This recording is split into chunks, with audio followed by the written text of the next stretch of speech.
Okay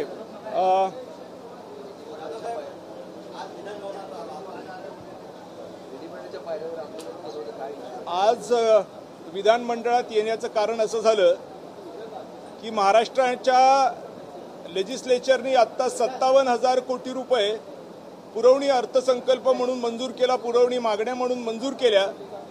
विशेषतः अशा परिस्थितीमध्ये ज्या वेळेला महाराष्ट्राचं या वर्षाचं जे बजेट सादर झालेलं आहे त्याच्यामध्ये पहिल्या क्वार्टरमध्ये जे बजेट एस्टिमेट म्हणजे सरकारचं उत्पन्न हे येणार होतं ते आलेलं नाहीये। एकूण उत्पन्न राज्य सरकारचं किती येणार तर बजेट एस्टिमेट पूर्ण वर्षाचे 5,60,000 कोटी रुपये असे आहेत। त्यामुळे पहिल्या क्वार्टरमध्ये 1,40,000 कोटी रुपये राज्य सरकारच्या तिजोरीत येण्याची आवश्यकता होती, मात्र प्रत्यक्षात 78,000 कोटी रुपये आल्याचं वित्त विभागाने पत्र मला दिलेलं आहे, ज्याची प्रत मी पत्रकारांच्या समोर इथे दाखवू इच्छितो, जेणेकरून राज्याचे उत्पन्न वाढत नाहीये हे सिद्ध होतं। आणि म्हणून 1,40,000 कोटीपैकी जर फक्त 78,000 कोटीच पहिल्या क्वार्टरमध्ये जमा होत असतील तर उर्वरित पैसे कुठून आणायचे आणि कुठून राज्याचा खर्च भागवायचा हा प्रश्न राज्य सरकारला निर्माण झाला असावा। म्हणून उर्वरित 60,000 कोटी म्हणजे 57,000 कोटीचे पुरवणी मागण्या राज्य सरकारने आता मंजूर करून घेतलेल्या आहेत।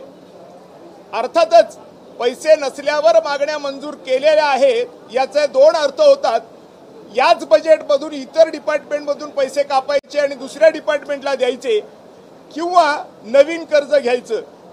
नवीन कर्ज ज्यावेळेला आपण घेतो त्यावेळेला नैसर्गिकरित्या व्याज वाढतो आणि तो व्याज आपल्या करातच भरावा लागतो, म्हणून कराचं उत्पन्न पुन्हा एकदा वाढवण्याची जबाबदारी सरकारवरती येते।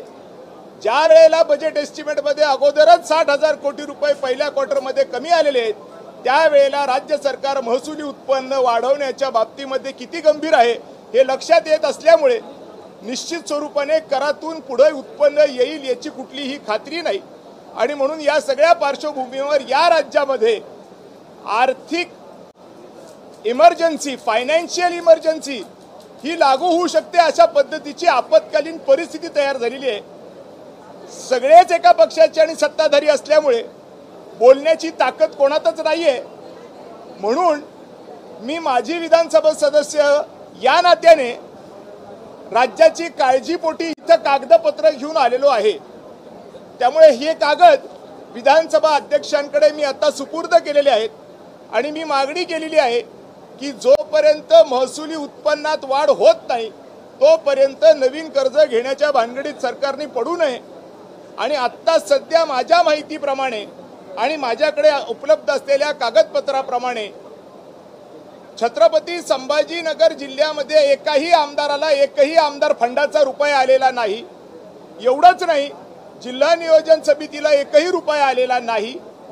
एवढंच नाही, जिल्हा परिषदेला एकही रुपया आलेला नाही। आणि ही जी परिस्थिती आहे ही गंभीर परिस्थिती असल्यामुळे याच्यामध्ये तातडीने लक्ष घालण्याची आवश्यकता भासलेली आहे आणि म्हणून या पद्धतीने इथे मी आलेलो आहे। तशा पद्धतीचं पत्र दिलेलं आहे।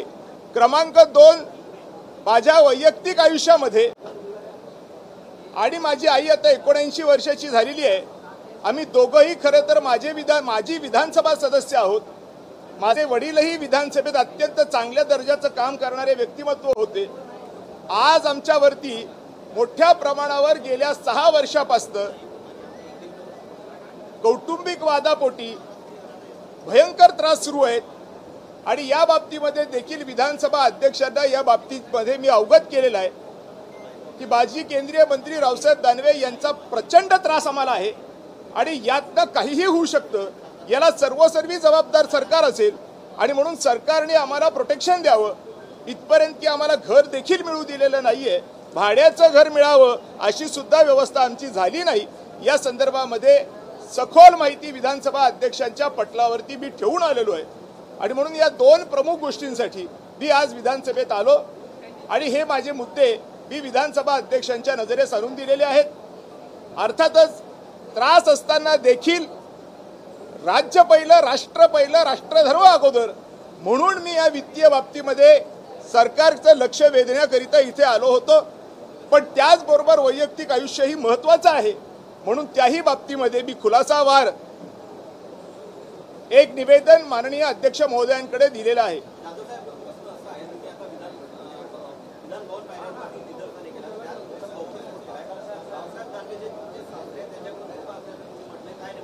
मी दोन्ही गोष्टी सांगू इच्छितो. जे आता पायऱ्यांवरती आंदोलन केलं त्याच्यामध्ये पहिली गोष्ट, आंदोलन म्हणजे ते एक निदर्शन होतं. मला माहीत नव्हतं की माजी विधानसभा सदस्यांना तिथे परवानगी नसते.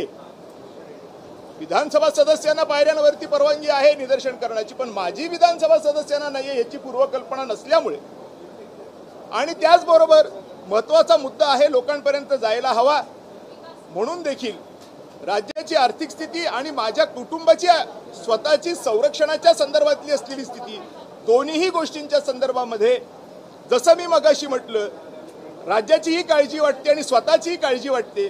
दोन्ही गोष्टींच्या संदर्भामध्ये कॉन्क्रीट प्रूफ सकट सदर विषय अध्यक्ष महोदयांकडे दिलेला आहे. आणि माझ्या आणि माझ्या आईचं काहीही बरं वाईट झालं, मग कायदेशीर असो किंवा शारीरिक असो, या सगळ्या गोष्टींना जबाबदार केंद्रीय मंत्री रावसाहेब दानवे असतील, माजी केंद्रीय मंत्री. आणि सातत्याने हा त्रास आम्हाला होतोय आणि या त्रासाला वैतागून कधी कधी आत्महत्येस प्रवृत्तही होतो, पण शेवटी समाजाचं भान ठेवून थांबतो. कारण या निवडणुकीत देखील मला 67,000 मतं या पक्षात पडलेली आहेत. माझ्यावर प्रेम करणारे अतोनात लोक आहेत, घाबरून मुघलांची चाटणारे लोक वेगळे आणि स्वराज्याची संकल्पना मनामध्ये घेऊन चालणारे लोक वेगळे. असे 67,000 लोक माझ्याबरोबर आजही आहेत. कदाचित ते लाख मताच्या वरती गेलेलं असेल, पण म्हणतात ईव्हीएम घोटाळा आहे आणि काउंटिंग घोटाळा आहे. माझ्या मतदारसंघामधला काउंटिंग घोटाळा महाराष्ट्रभर गाजला, कारण माझ्या मतदारसंघामध्ये फॉर्म 20 मॅचच झाला नाही शेवटपर्यंत. एकूण मतदान किती आणि एकूण उमेदवारांना किती मतदान पडलं याच्या फिगर मॅच होत नसल्याचं तुम्ही लोकांनी सातत्याने दाखवलंय.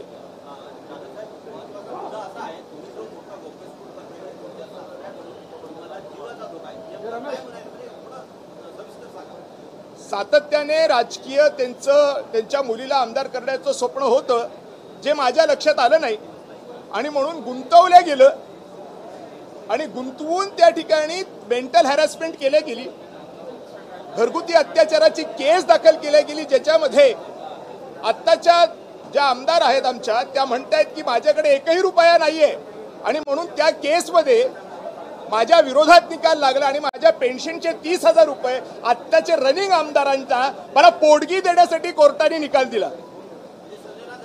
येस, संजना जाधव आमदार यांना मी माजी आमदार हर्षवर्धन जाधव यांनी 30,000 रुपये पोटगी देण्याचा निकाल लागलाय, जो धादांतपणे खोटा आहे. चुकीच्या गोष्टी सांगितल्या गेलेल्या आहेत आणि त्या आम्ही आता प्रूफ करण्यासाठी आम्ही आमचं ऍप्लिकेशन पुढच्या कोर्टात दाखल केलेलं आहे. ही हॅरॅसमेंट नाही तर काय आहे? जर का तुमचं स्वतःचं उत्पन्न आणि तुमच्या पत्नीचं, विभक्त पत्नीचं उत्पन्न याच्या संदर्भामध्ये कोर्टामध्ये खोटी माहिती देऊन त्या कोर्टाची दिशाभूल करून त्यांना आपल्या विरोधात किंवा आपल्या बाजूने निकाल देण्याच्या संदर्भामध्ये प्रक्रिया पार पडत असेल तर ही हॅरॅसमेंट नाही तर काय आहे? आणि आज माझा फक्त 58,000 रुपये आमदारकीच्या पेन्शनवरती माझं घर चालतंय. अशा परिस्थितीमध्ये ज्या वेळेला 30,000 रुपये महिन्याला मी चालू आमदारांना द्यायचे आहेत, हा कोणता न्याय आहे? हा कोणता न्याय आहे? ही हॅरॅसमेंट नाही तर दुसरं काय आहे? आणि या सगळ्या हॅरॅसमेंट पोटी मला आतापर्यंत 7 वेळेला हृदयविकाराचे झटके येऊन गेले, ज्याचा ऑफिशियल रेकॉर्ड माझ्याकडे आहे. भगवंताच्या कृपा आशीर्वादाने, लोकांच्या आशीर्वादाने मी वाचलो, नाही तर मी खलास झालो असतो. आणि आता सध्या सुद्धा ते सुरू आहे. घर देखील मिळू दिलं जात नाही, ही वस्तुस्थिती आहे. ज्यांनी आम्हाला घर भाड्याने दिलं होतं त्याच्यावरती पोलिसांना पाठवून खोटे कागदपत्रांनी तयार करून घेतले, या संबंधीचेही पुरावे माझ्याकडे आहेत.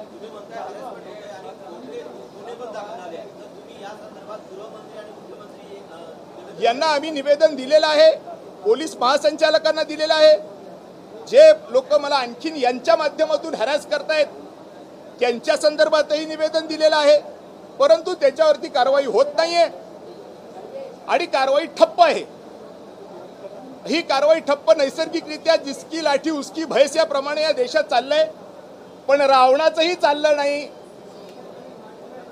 पण कंसाचंही चाललं नाही, हिटलरचंही चाललं नाही. थोड्या वेळेसाठी मजा येते, भरपूर ॲटिट्यूड मध्ये माणूस जगतो आणि शेवटी त्याला स्वतःच्या डोक्यात गोळी घालून घ्यावी लागते, असा हिटलरचा आतापर्यंतचा इतिहास सांगतो. त्यामुळे जे जे अशा पद्धतीने बेदरकारपणे वागून वाटेल ते करायची तयारी ठेवतात आणि आम्ही सगळं काही मॅनेज करू शकतो या भूमिकेतून चालून वाटेल ते क्रश करू शकतात, त्यांना मला सांगायचंय की जरा महाभारत जरा रामायण वाचा, इतकं पण मस्तीला येऊ नका की एखाद दिवस असा उजाडेल की तुम्ही स्वतःच वैतागून स्वतःच्या डोक्यात गोळी घालून घ्याल. Thank you so much. There's one more thing which I want to say. It's one more thing, very important thing. आता सध्या छत्रपती संभाजीनगर मध्ये महापालिका आयुक्तांचा जे कारभार चाललेला आहे, माझ्या स्वतःच्या प्रॉपर्टीवरती, प्रायव्हेट प्रॉपर्टीवरती त्यांनी बुलडोजर चालवलाय. अशा प्रॉपर्टीवरती, ज्या प्रॉपर्टीला त्यांनी स्वतः ना हरकत प्रमाणपत्र दिलंय एका गॅस पंपच्या मंजुरीसाठी, म्हणजे स्वतः स्वाक्षरीत ना हरकत प्रमाणपत्र दिलेलं आहे, पण ती प्रॉपर्टी तोडली आहे. This is also mental harassment.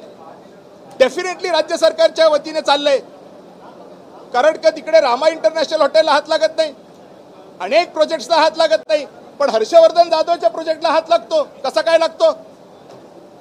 आणि एवढंच नाही, शेवटचं तुम्हाला माहितीच सांगतो, या सगळ्या गोष्टी इतक्या घाणेरड्या आणि नीच आहेत की शेवटी मी निर्णय घेतला की मरणोत्तर जी काही शिल्लक प्रॉपर्टी आहे ती राज्य सरकारला दान करून टाकायची. आणि म्हणून मी तशा पद्धतीचं रजिस्टर्ड मृत्यूपत्र देखील दाखल करून टाकलंय, ज्याची प्रत तिकडे दिलेली आहे. मी मेल्याच्या नंतर सर्व प्रॉपर्टी उरलेली जी काही माझ्याकडे आहे ती राज्य सरकारला जाईल, अशा पद्धतीचं रजिस्टर्ड डेथ विल मी केलेलं आहे. त्यामुळे याच्यामध्ये हे सगळे इन्व्हॉल्ड आहेत आणि या सगळ्या इन्व्हॉल्वमेंट मधून याचं सत्य जेव्हा बाहेर पडेल त्यावेळेला ही मंडळी स्वतःच्या डोक्यात गोळी घालून घेतील, कारण यांना सहन होणार नाही. जे मस्तीत आणि ॲटिट्यूड मध्ये राहण्याने लक्झुरियस लाईफ जगण्याची सवय होऊन गेलेले असतात, त्यांना अचानक जर बॅड पॅच आला तर ते बर्दाश्त करू शकत नाहीत. आणि हे होणार म्हणजे होणार, कारण प्रभू श्रीरामाचाच विजय झालेला आहे, कृष्णाचाच विजय झालेला आहे. हे हायपोथेटिकल नाही आहे. कुठलाही इतिहासातला तानाशाह हा सक्सेस नाही, हा फेल आहे. त्यामुळे इथं सुद्धा जे काही घडतंय हे फेलच होणार आहे. आणि त्यामुळे माझं एवढंच सगळ्यांना सूचना आहेत, विधानसभा अध्यक्षांपासून तर पत्रकार बांधवांपर्यंत हे रिपोर्ट व्हावं आणि हे सगळ्यांपर्यंत जावं. याचं कारण हे नाही आहे की ह्याच्यातनं काहीतरी होईल, ह्याचं कारण हे आहे की ह्याच्यातनं किमान जागृती होईल की एखाद्या माणसाला, माझी आई 79 वर्षाची आहे, वाटेल तितका त्रास आम्हाला दिलेला आहे, घर भाड्याने मिळून न देण्यापर्यंत गेलेला आहे. याचे पुरावे माझ्याकडे आहेत आणि याची कंप्लेंट देखील आम्ही केलेली आहे. थँक्यू.